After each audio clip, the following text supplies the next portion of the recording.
Way before his mutant counterpart, the first master of magnetism was working his way up from humble beginnings to become one of the grand masters of the study of electromagnetism, and maybe one of the greatest experimental scientists ever.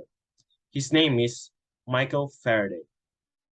Faraday was born on September 22nd, 1791, in a little village in England called Newington Butts. His father was a blacksmith, and when Michael was old enough to become an apprentice, he started to learn the bookbinding trade. That was possibly one of the best things that could have happened, at least for the rest of the humanity, because it gave him access to a lot of books. He was fascinated by the science and started attending lectures by some of the best scientists of today. One of those scientists was chemist Humphrey Davy, who's famous for being the first to isolate elements like potassium and sodium. In 1812, Faraday sent a 300-page collection of his notes on Davy's lecture to the scientist as a sort of resume. Apparently, Davy was impressed, so he hired Faraday as a secretary and got him a job as a chemical assistant at the Royal Society, a society where scientists could do research and share their ideas. That was extremely unusual for the time. The sons of blacksmiths don't often get to rub shoulders with sciencey types of the Royal Society, but it kick-started Faraday's career as an experimenter.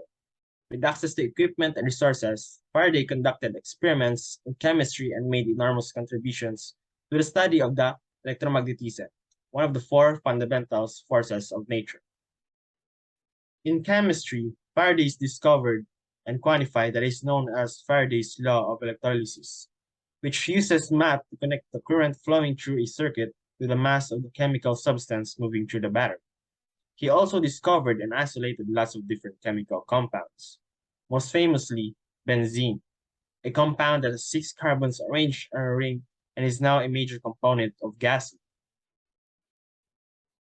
The law describes the concept of electromagnetic induction, where you can generate a current in a loop of wire by changing the magnetic field around the loop, and Faraday figured that out just by experimenting with a magnet and a loop of wire.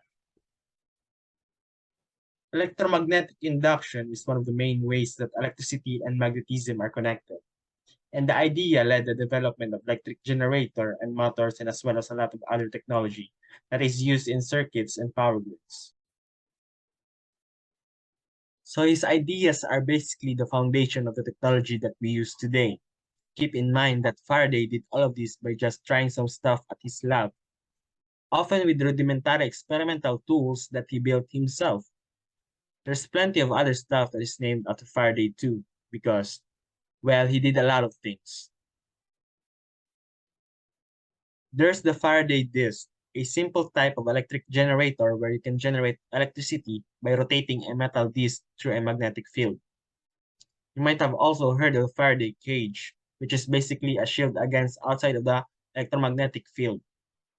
Through his experiments, including one where he lined an entire room with metal foil, Faraday realized if you have a conductive shell, it will distribute electric charges in a way that electromagnetic fields outside the shell from affecting the inside of the shell.